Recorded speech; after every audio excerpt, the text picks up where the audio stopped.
Yes, Britain's railways of the future are being welded into shape.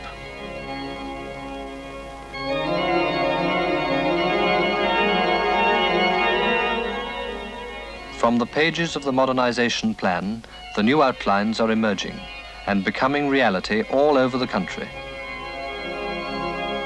This long rail welding depot at Dinsdale is appropriately near the Stockton-Darlington line, where railways were born more than a century ago, were born here and grew up to astonish the world.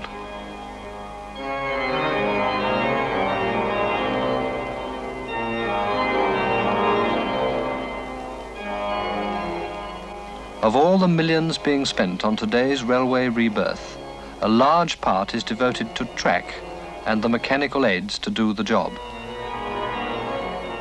For example, to make sure that the entire structure of our railway system will stand up to the heavier loads and higher speeds of tomorrow.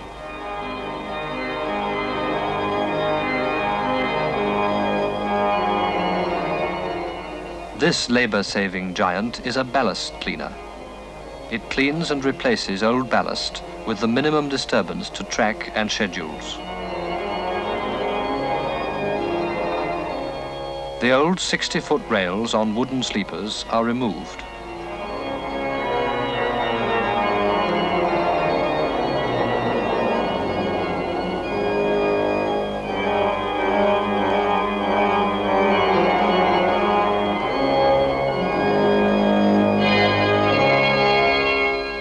They are replaced by pre-assembled track on concrete sleepers.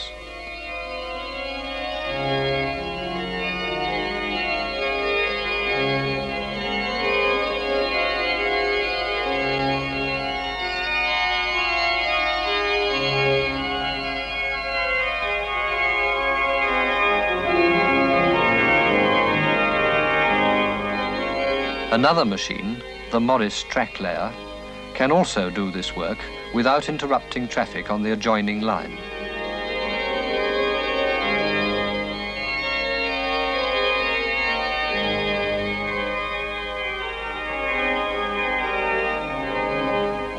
The additional line will complete 4 tracks between York and Northallerton.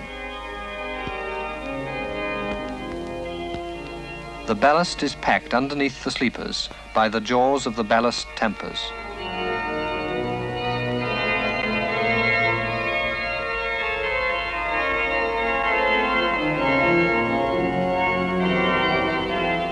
Here, on the main line of the northeast region, between Durham and Newcastle, they are laying the rails of the new era, each 600 feet long, where once they were 60. Using this method, on average, a mile of track can be laid in one day. To prevent disruption of normal services, the job is carried out on a Sunday.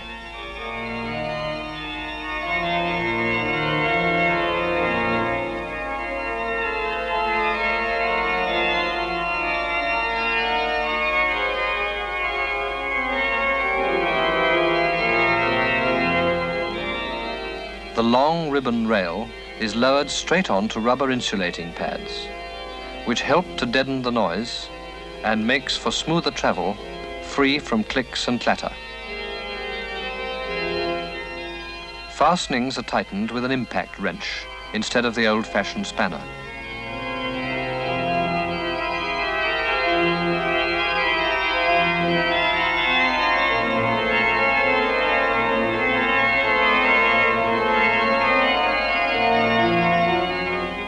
Note the heavier shoulder of supporting ballast.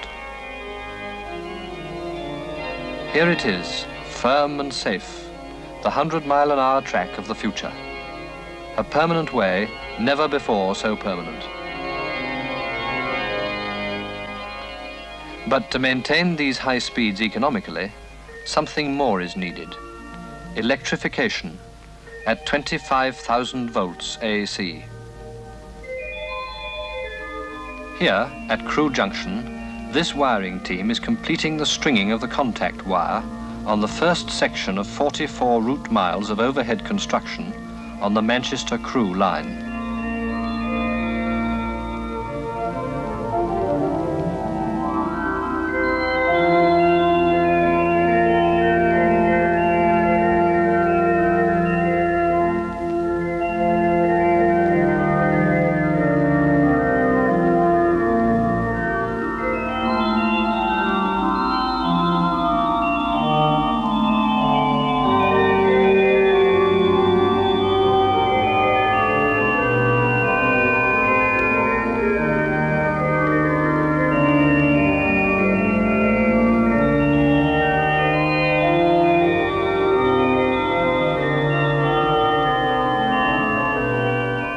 It's a hazardous occupation. Hello, he must have a train to miss. An electrified system needs a control system. Here at Canterbury, on the southern region, this electrical control room covers over 90 route miles and operates switches at current feeder points by remote control throughout an area extending from Gillingham to Ramsgate and Dover. A routine check of the resetting of circuit breakers on the Margate line.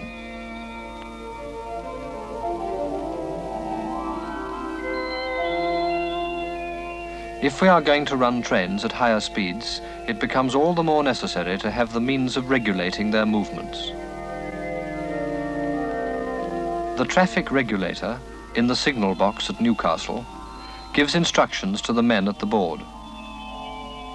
This box controls the largest crossover in the country, at the east end of Newcastle Central Station.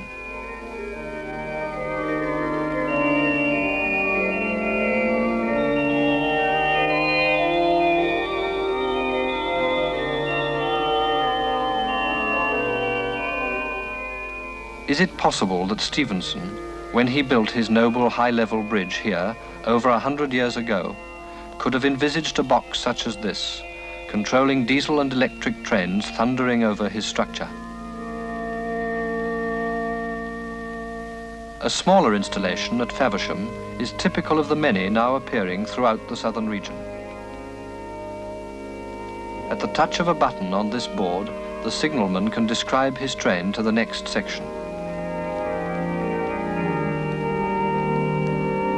The functions of many wooden signal boxes up and down the lines are rapidly being replaced by a centralized box such as this at Wilmslow. It is the most up-to-date in the country. 2 boxes like this will control 27 out of the 40 miles between Crewe and Manchester.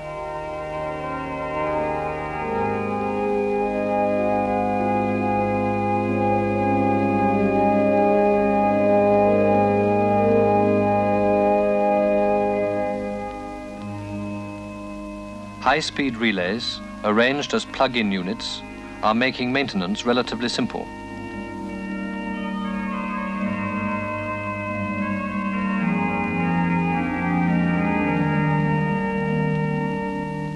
It is a new world of electronics. Coded pulses on audio frequencies carry the control and indication messages, and fully transistorized units are employed with the latest printed circuit techniques. As well as the work directly connected with the track and its apparatus, there are many other types of buildings to be considered. Darlington has a fine new diesel depot to house the multiple units which are bringing new revenue here and throughout the country. Now for a brush and wash up.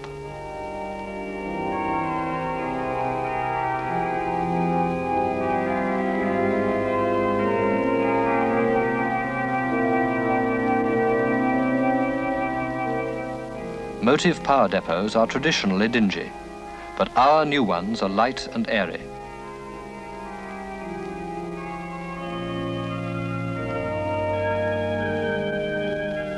Everyone agrees that the tea tastes better without soot, and individual tastes are still catered for. Good home training here.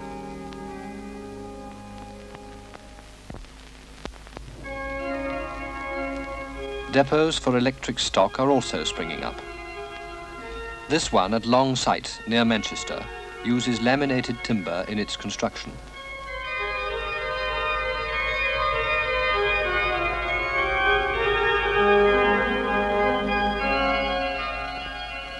As regards freight services, the modernisation plan envisages a complete reorientation of operations. And this new shed at Peterborough marks the first stage of reconstruction of railway services in this particular area.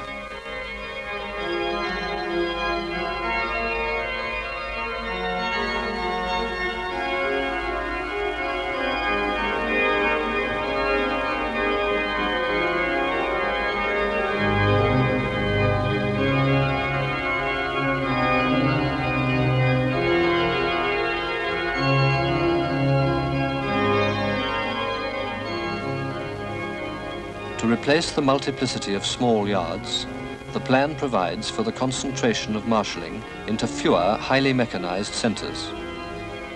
And it's already showing results, sometimes with the help of special television and radar equipment. Temple Mills in the eastern region is Europe's most modern marshalling yard. And on these tracks, 125 trains are sorted and reformed daily. The ultimate aim is to handle 4,500 wagons a day, and so save £250,000 a year.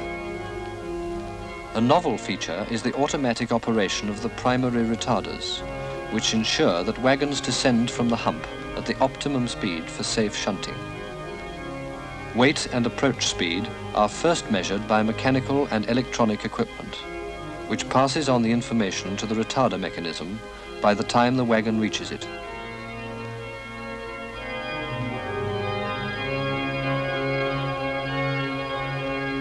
The 8 secondary retarders are operated from the control tower, and the wagon and its perhaps precious load comes peacefully to rest exactly where it's wanted. At Margam, on the western region, we are building another yard, even more advanced.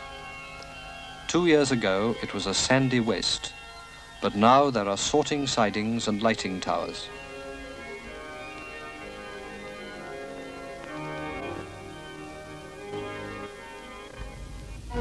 A start has also been made with the stations. For the problem of the small suburban station, such as this one at East Didsbury, a construction of prefabricated concrete provides a clean and simple solution.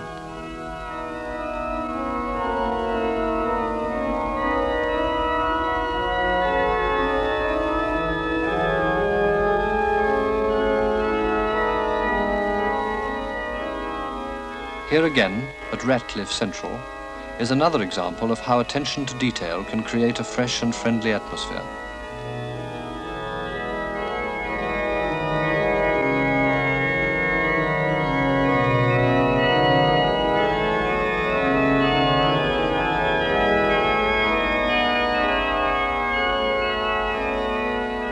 No longer is the railway station merely a place of hurried arrivals and departures. The modernisation plan provides for proper station amenities as an important part of a comprehensive railway service. Today, restaurants like the Shires at St Pancras are beginning to offer cuisine, comfort and elegance of full cosmopolitan standard.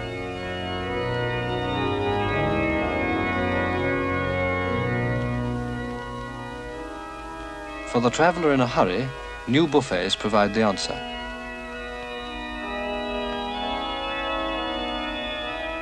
They are gay and colourful. They will bury forever those old music hall jokes.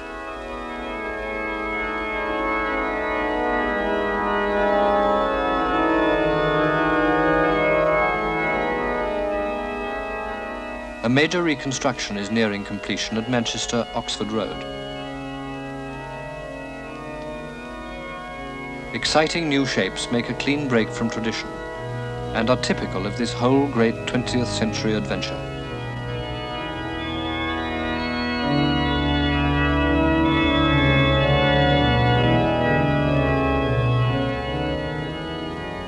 London Road Station too has become the scene of feverish engineering activity.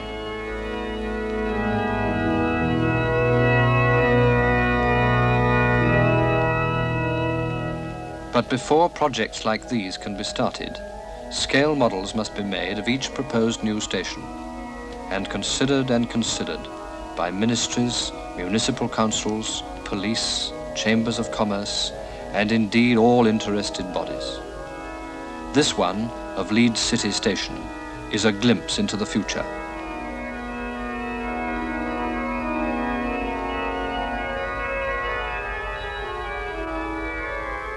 The money required for all this must come from the freight receipts and from the humble ticket.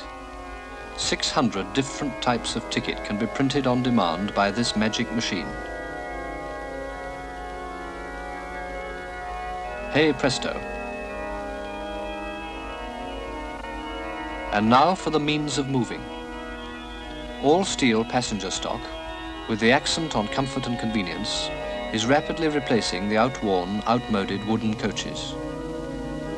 On this new second-class two-berth sleeping car, the insulation being sprayed serves a dual purpose.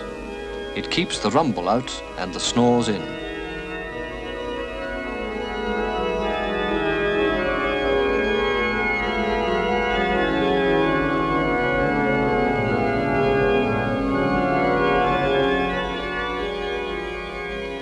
Dressing mirrors, water carafes,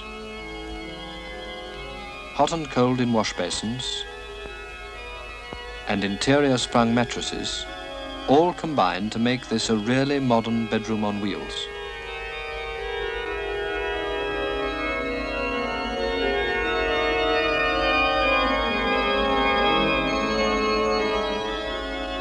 By day, what to see? These modern diesel vehicles, 3,000 of them are now in service, reveal to passengers the way ahead.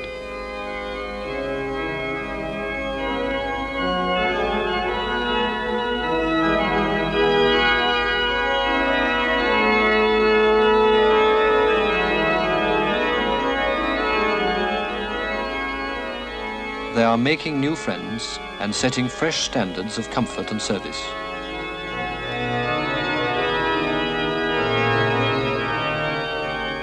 Glasgow will soon have its own suburban electric trains, embodying the best features of modern trends and running smoothly under 25,000-volt AC wires.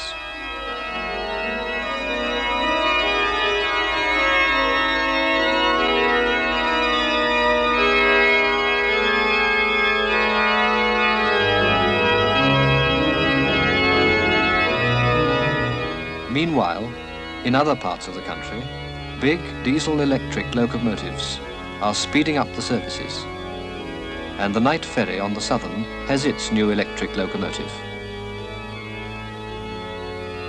But for the real railway enthusiast, the big event will be the appearance of the 25,000-volt locomotive, these giants of the future.